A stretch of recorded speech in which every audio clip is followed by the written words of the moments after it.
नमस्कार विद्यार्थी मित्रांनो.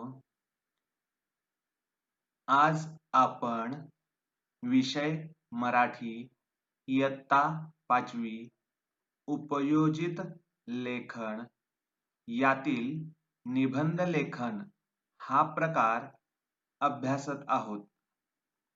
या निबंध लेखनातील तिसरा जो प्रकार आहे तो भाग तिसरा म्हणून अभ्यासणार आहोत. मुलांनो, आतापर्यंत आपण निबंध लेखन या प्रकारातील पहिल्या 2 प्रकारांचा अभ्यास केलेला आहे. त्यात पहिला वर्णनात्मक निबंध, दुसरा कल्पनात्मक निबंध यांचा अभ्यास केलेला आहे. आता आपण जो तिसरा प्रकार आहे त्याचा अभ्यास करणार आहोत. चला तर पाहूया.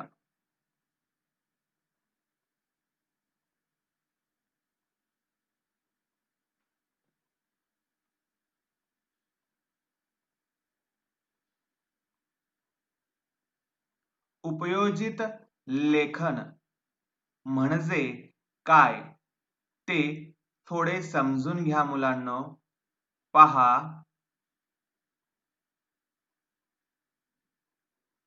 इयत्ता 5वी मध्ये उपयोजित लेखनाला आगळे महत्व आहे, कारण यामुळे मुलांच्या कल्पनाशक्तीला व विचारशक्तीला योग्य व चांगली चालना मिळते.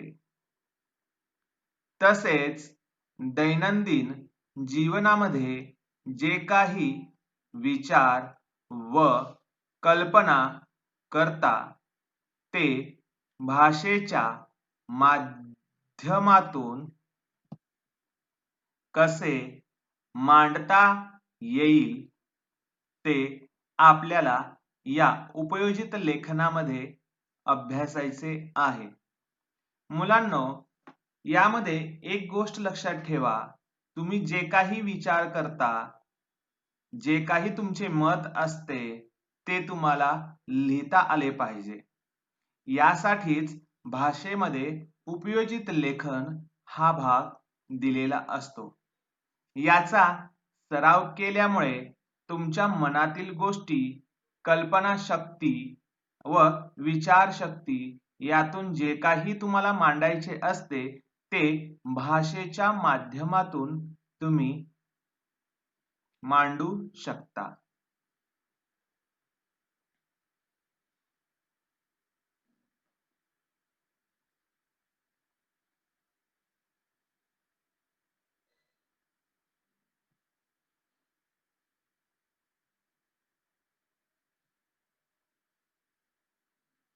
उपयोजित लेखन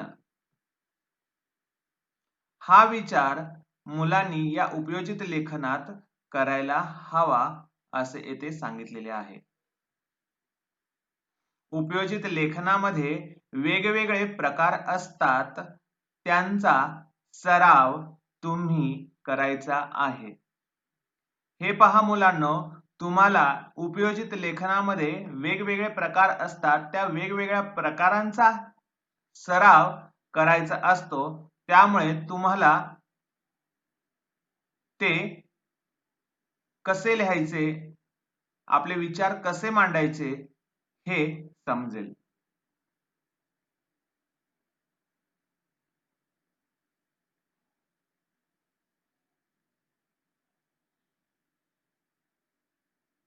उपयोजित लेखन यामध्ये जे वेगवेगळे प्रकार आहेत ते पहा मुलांनो. निबंध लेखन हा पहिला प्रकार, दुसरा पत्र लेखन, तिसरा आहे कथा लेखन व चौथा आहे उतारा आकलन.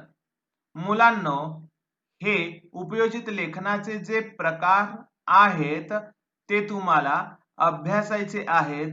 ते कसे लिहितात ते समजून घ्यायचे आहेत. यामध्ये निबंध लेखन या प्रकाराचा आपण अभ्यास करत आहोत. यातील पहिले 2 प्रकार अभ्यासलेले आहेत. आज या निबंध लेखनातील जो तिसरा प्रकार आहे तो आपल्याला येथे अभ्यासायचा आहे.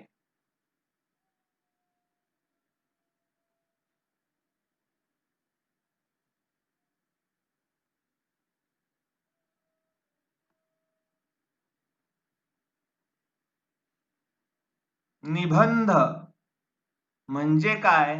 मुलांनो, आतापर्यंत तुम्हाला थोडंफार समजलं असेल. याचा अर्थ तुम्हाला माहित असणं गरजेचं आहे. हे पहा मुलांनो, नि अधिक बंध अशा प्रकारे निबंध या शब्दाची आपण फोड करतो व यावरून आपल्याला थोडाफार अर्थ समजून येईल. अर्थ पहा मुलांनो, निबंध म्हणजे काय? पहा, निबंध या शब्दाचा अर्थ बांधणे, गुंफणे, जुळवणे असा आहे. म्हणजे निबंध या शब्दातच अर्थ काय लपलेला आहे? बांधणे, गुंफणे, जुळवणे असा आहे. यावरून आपल्याला असे सांगता येईल, पहा, योग्य बंधनात बांधलेले विचार.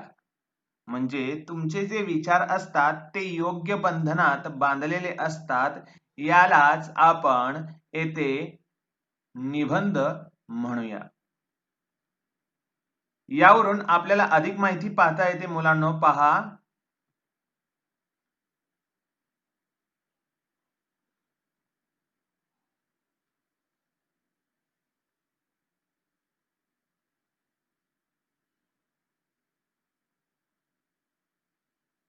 आता आपण पाहत आहोत निबंध लेखन. आता पाहिलं होतं निबंध या शब्दाचा अर्थ. आता लेखन म्हणजे काय ते समजून घ्या. त्याचा अर्थ पहा मुलांनो, निबंध लेखन म्हणजे विचारांची विषयानुरूप केलेली मुद्देसूद मांडणी होय. पहा मुलांनो, मी एकदा पुन्हा वाचतो. निबंध लेखन म्हणजे विचारांची विषयानुरूप केलेली मुद्देसूद मांडणी होय. म्हणजे यामध्ये जे विचार केलेले असते ते आपल्याला मुद्देसूद म्हणजे व्यवस्थित शब्दात मांडायचे असतात, लिहायचे असतात. यावरूनच आपल्याला निबंध लेखन असे याला म्हणता येईल.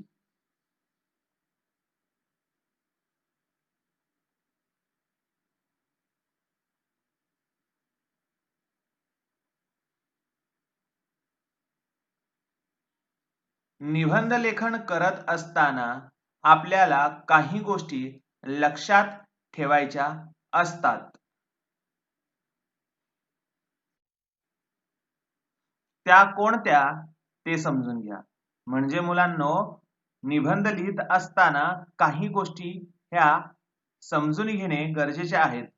काही गोष्टी ह्या निबंधामध्ये लिहायच्या नसतात व काही गोष्टी लिहित असताना ते कशा प्रकारे लिहितात हे आपल्याला माहित असायला हवे. यासाठीच काही गोष्टी लक्षात ठेवायच्या ज्या असतात ते मी इथे तुम्हाला सांगितलेले आहे. पहा मुलांनो, मुद्दा 1, दिलेल्या मुद्द्यांवरून निबंध लिहायचा असतो. बघा, मी पुन्हा एकदा वाचतो. दिलेल्या मुद्द्यांवरून निबंध लिहायचा असतो. म्हणजे यामध्ये काय सांगितलेलं आहे? परीक्षेमध्ये तुम्हाला मुद्दे दिलेले असतात. त्या मुद्द्यांचा वापर करून निबंध लिहायचा असतो. त्या मुद्द्यांच्या अनुषंगाने तुम्हाला ते निबंध विस्तृतपणे मांडायचे असते. दुसरा मुद्दा पहा मुलांनो, निबंधाची भाषा साधी व सोपी असावी. हे खूप महत्वाचं आहे मुलांनो. तुम्ही ज्यावेळेस निबंध लिहिण्यास सुरुवात करता त्यावेळेला तुमच्या मनामध्ये जे विचार असतात ते तुम्हाला शब्दामध्ये मांडायचे असते. यामध्ये मराठीची जी भाषा आहे ही तुम्ही वापरत असता त्यामधले जे शब्द आहेत ते समोरच्या व्यक्तीला वाचल्यानंतर समजायला हवे अशा पद्धतीने ते वापरायला हवे व ती भाषा साधी व सोपी असायला हवी. यामुळे तुमचा निबंध दुसऱ्या व्यक्तीला वाचल्यास लगेच समजेल.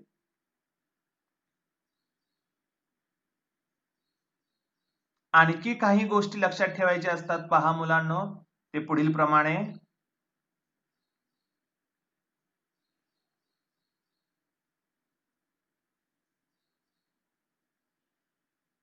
पहा तिसरा मुद्दा, निबंधाची सुरुवात आकर्षक असावी. निबंधाचा मध्य व शेवट व्यवस्थित असावा. म्हणजे यामध्ये काय सांगितलेले आहे, तुम्ही ज्यावेळेस प्रत्यक्षात निबंधाला सुरुवात करता मुद्द्यांचा वापर करता व त्यानुसार निबंध लेखनास सुरुवात करता. यामध्ये सुरुवात ही महत्वाची आहे, ज्यामुळे असे कळते की निबंध कशा प्रकारचा आहे. त्यातून आपल्याला तुमचे विचार व्यवस्थित समजावे. निबंधाची सुरुवात जर आकर्षक असेल तर तो निबंध दुसऱ्यांना वाचावा असा वाटेल. यासाठी तुम्हाला निबंधाची सुरुवात ही सुंदर आकर्षक असायला हवी. यासाठी वेगवेगळ्या प्रकारांचा देखील तुम्ही वापर करू शकता. जसे एखादे सुविचार वापरून, एखादी कवितेचे काही ओळी वापरून तुम्ही सुरुवात करू शकता. यानंतर तुम्ही निबंधामध्ये मध्य हा व्यवस्थित असावा. यामध्ये क्रमाप्रमाणे तुम्ही माहिती व तुमचे विचार मांडणे गरजेचे आहे व निबंधाचा शेवट देखील व्यवस्थितच असावा. यामुळे तुमच्या निबंधाला एक व्यवस्थित असे रूप प्राप्त होईल व ते निबंध वाचणाऱ्याला चांगले वाटेल. निबंधात 4 ते 5 परिच्छेद लिहावे. म्हणजे तुम्ही जे निबंध लिहित असता मुलांनो, त्या निबंधामध्ये 4 ते 5 ओळींचा एक परिच्छेद असावा. याप्रमाणे तुम्हाला 4 ते 5 परिच्छेद लिहायचे आहेत.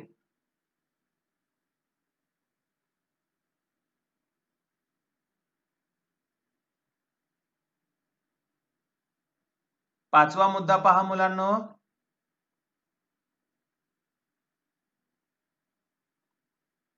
निबंधात योग्य ठिकाणी विरामचिन्हांचा वापर करावा.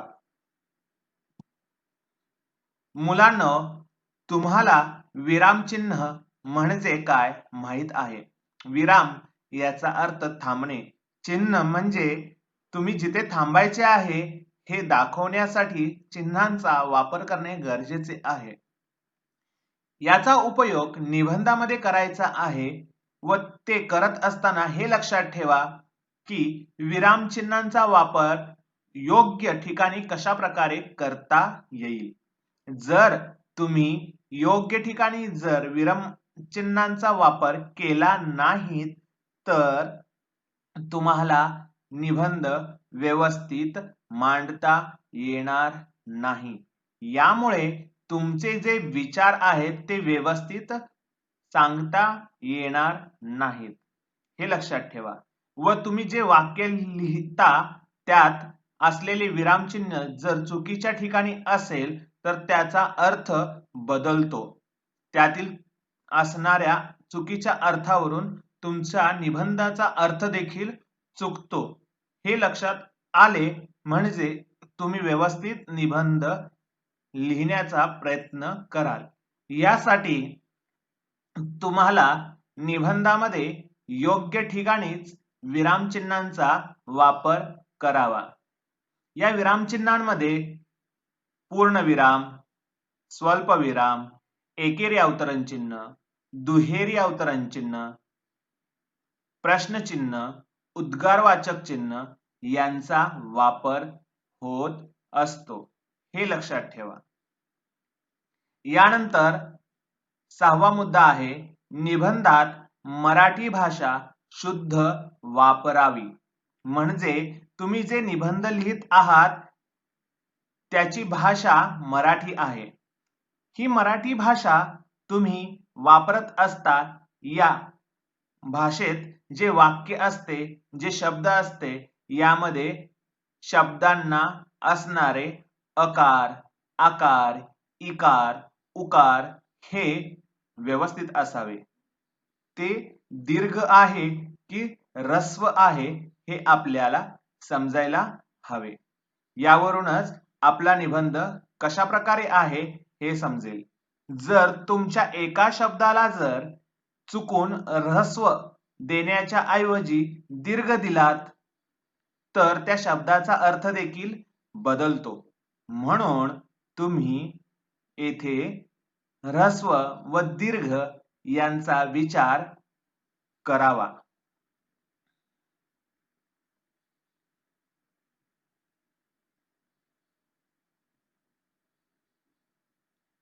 हे पहा मुलांनो, निबंधाचे प्रकार कोणकोणते आहेत?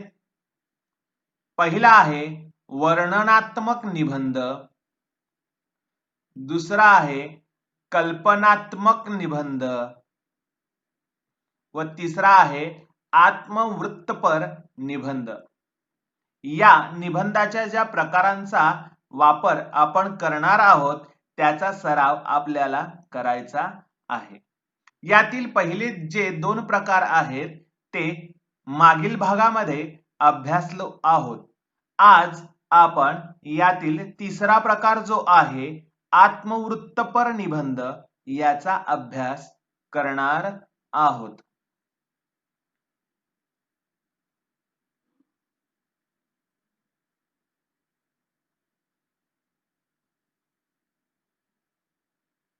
निबंधाचा प्रकार आत्मवृत्तपर निबंध.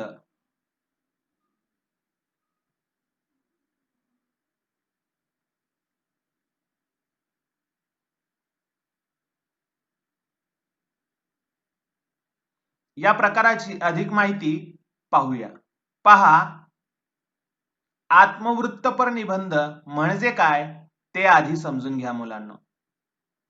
पहा, एखादी विशिष्ट व्यक्ती, वस्तू वा प्राणी आपली जीवन कहाणी वा आपले मनोगत सांगत आहे अशी कल्पना करून लिहिलेले निबंध म्हणजे आत्मवृत्तपर निबंध होय.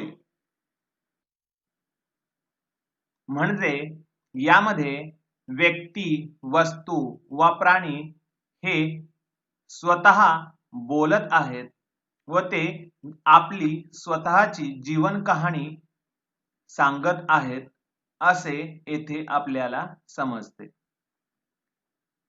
या निबंध प्रकाराचा वापर तुम्ही कशा प्रकारे करता ते तुम्ही विचार करा.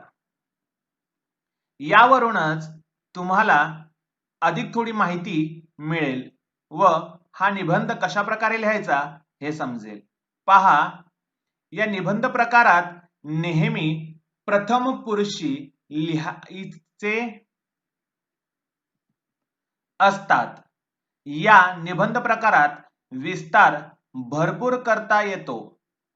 ज्या वस्तूचे वा प्राण्याचे आत्मनिवेदन आपण लिहिणार असतो त्या वस्तूच्या वा प्राण्याच्या जीवनातील निवडक प्रसंग घेऊन मग त्यांना कल्पना विलासाची जोड द्यावी.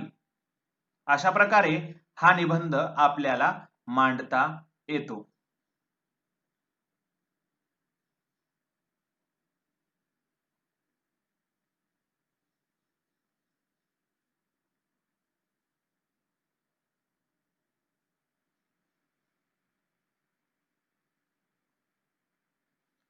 निर्जीव वस्तू असेल तर ती कशी तयार होते हे लक्षात घेऊन तिची जन्मकहाणी सांगावी. म्हणजे तुम्हाला त्या वस्तूचा जन्म कसा झालेला आहे हे सांगायचे आहे. आत्मवृत्तपर निबंधाला काही वेळेला मनोगत, आत्मनिवेदन, आत्मकथन, कैफियत, गाऱ्हाणे ही नावे देतात.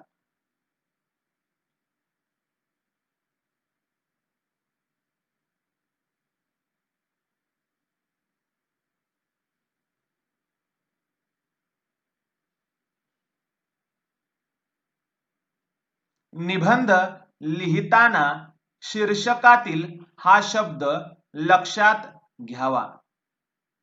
आत्मनिवेदन, आत्मकथन यात तो मनातील इच्छा मांडेल. कैफियत, गाऱ्हाणे यात एखादी तक्रार असेल हे आपल्याला लक्षात येते. आत्मवृत्तपर निबंधाची भाषा साधी, सोपी असावी.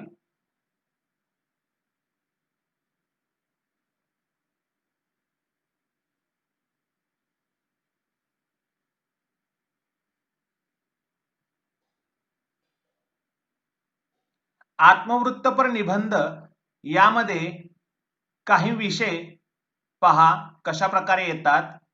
पहिला आहे पिंजऱ्यातील पोपटाचे आत्मवृत्त.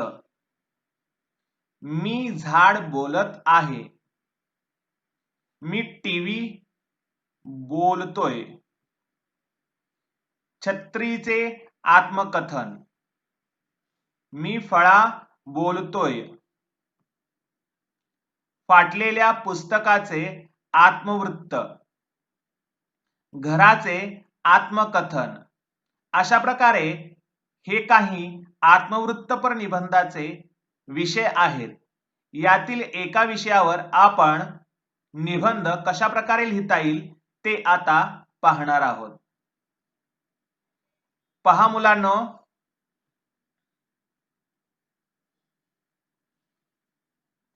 कल्पनात्मक निबंधामध्ये कल्पना करायची असते, तर आत्मवृत्तपर निबंधामध्ये आपल्याला कल्पनाही करायची आहे, त्यासोबत त्या गोष्टीचे मनोगत, त्या वस्तूचे मनोगत व्यक्त करायचे असते. पहा, परीक्षेत तुम्हाला असा प्रश्न दिलेला असतो, पुढील मुद्द्यांच्या आधारे निबंध लिहा व योग्य शीर्षक लिहा. परीक्षेत तुम्हाला काही मुद्दे दिलेले असतात, त्या मुद्द्यांचा वापर करून निबंध लिहायचा असतो. पहा, इथे काही मुद्दे दिलेले आहेत, यावरून आपल्याला निबंध बनवायचा आहे. मी वाचणार आहे, नीट लक्ष द्या. मी झाड बोलत आहे. अंगा खांद्यावर पक्षी, सावलीत वाटसरू, माझ्याकडून भेदभाव नाही, माझ्यामुळे पाऊस, फळे, फुले, शुद्ध हवा मी देतो.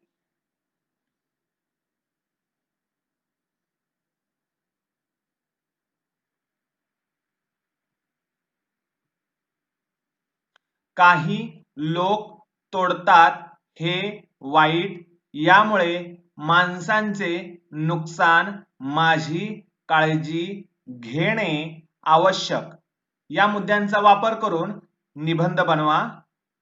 पहा कशा प्रकारे आपल्याला हा निबंध बनवता येईल.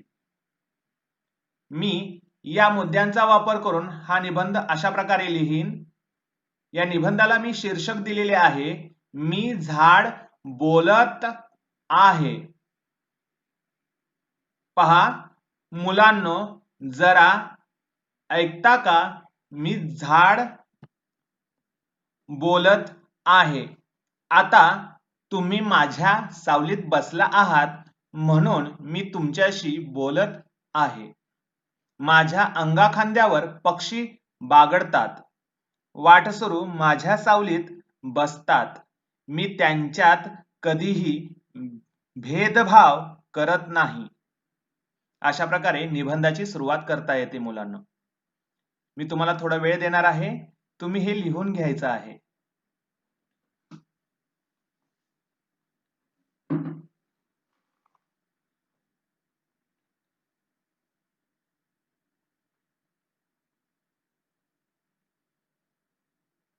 चला आता पुढे पाहूया.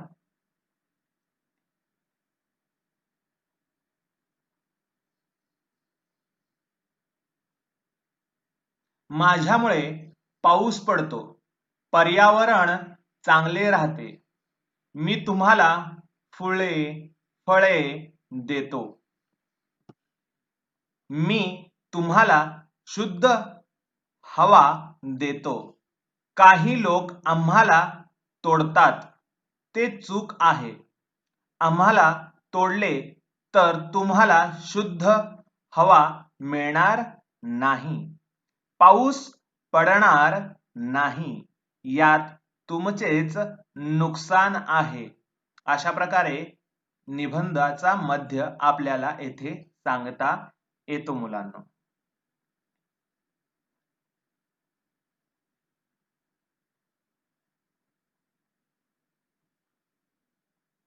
मुलांनो, तुम्ही तरी आमची काळजी घ्या. मी तुमचा मित्र आहे. अशा प्रकारे इथे शेवट करता येईल या निबंधाचा. या निबंधातून आत्मकथन कशा प्रकारे करता येईल ते थोडेफार तुम्हाला समजले असेल. यानंतर मी तुम्हाला एक प्रश्न देणार आहे. तुम्ही देखील निबंध तयार करा. पहा, परीक्षेत असा प्रश्न येईल. मी मुद्दे वाचेन. पहा, मी टीव्ही. जॉन लॉगी बेअर्डने जन्म दिला. मी लोकप्रिय कारण बोलतो व चित्र दाखवतो. बातम्या, खेळ, नृत्य, गाणी, नाटक, सिनेमा, मनोरंजन, ज्ञान. माझ्यासमोर सतत बसू नका. खेळा, अभ्यास करा, मनोरंजन करीन. या मुद्द्यांचा वापर करून मुलांनो तुम्हाला निबंध तयार करायचा आहे. नीट मुद्दे वाचा व्यवस्थित.